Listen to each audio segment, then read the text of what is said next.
Well, the act, Dee Dee and Gypsy Rose, is the first in an anthology series that features crimes that have had a particularly strong element of deception and performance, hence the act.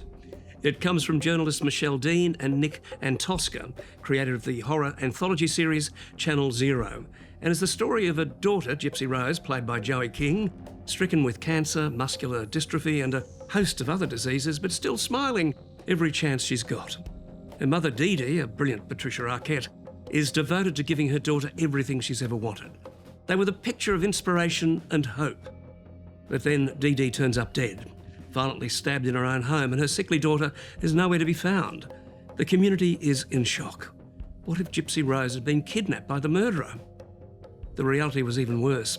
Dee Dee, it turned out, was a mother with Munchausen syndrome by proxy, a psychological disorder marked by the attention-seeking behaviour of a caregiver through those who are in their care.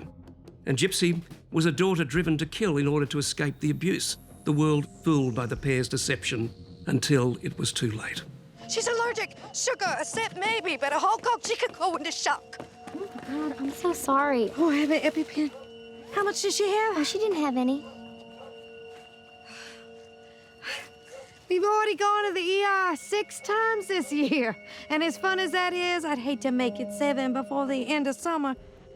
In 2015, Gypsy persuaded her boyfriend, Nicholas Gojon, whom she'd met online and who had a substantial history of mental illness, to stab Dee Dee to death. And the story begins when Gypsy and Dee Dee, forced by Hurricane Katrina to relocate north to Aurora, Missouri, move into a pink house that Habitat for Humanity built for them. It's a kind of fairy story at first. The performance has the world in its thrall. Dee Dee is the best mum in town and Gypsy is this innocent, disabled, pure child. Hi. But Happily Ever After quickly starts to fall apart. And while brilliantly written, directed and produced, it does, as many critics have suggested, raise ethical concerns about the format. Is this story being told because of some broader societal context or because it's just, well, so weird? And what moral lessons can be learned from this tragic story? Or in making such compelling entertainment out of it, is it seriously questionable? I don't understand all of those things.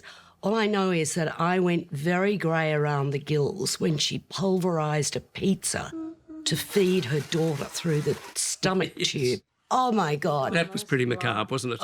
Well, the fact that she makes this child, only ingests through that tube in her stomach. I mean... And, this Munchausen syndrome by proxy, that Dee Dee suffered from, I don't care. I think she deserved to die, quite frankly, putting her daughter through that for all those years. But her daughter is also full of deception as well, as we see maybe halfway through the first episode, we see that she's probably much older than she appears to be. That's right. Yeah. She can actually walk. She's not confined to a wheelchair at all. She is part of the deception, but she is absolutely under her mother's control. Yeah, but I think she's also deceiving her mother at the same time, which is part of the notion of the act itself. She ultimately has to get out from under. I always love seeing Chloe Savini on screen, and she plays the neighbour who's very suspicious at first, but then comes around. Into acceptance, really, yes. Do you know, I actually thought that Patricia Arquette's role was a little bit repetitive. And I do actually feel that making this into a 4-part series, it would have been much better as a concise, 1.5 hour telly movie. It just tends to go on a bit and be quite repetitive. Look, 3.5 stars for me. Yes, 3.5 for me too. Wasn't totally knocked out with this. I thought it was a bit exploitative. No. Open. I'm just going to ask you a few questions, all right?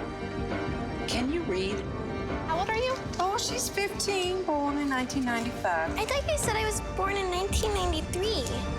I'm so trapped. Gypsy Rose Blanchard, How Do You Plead?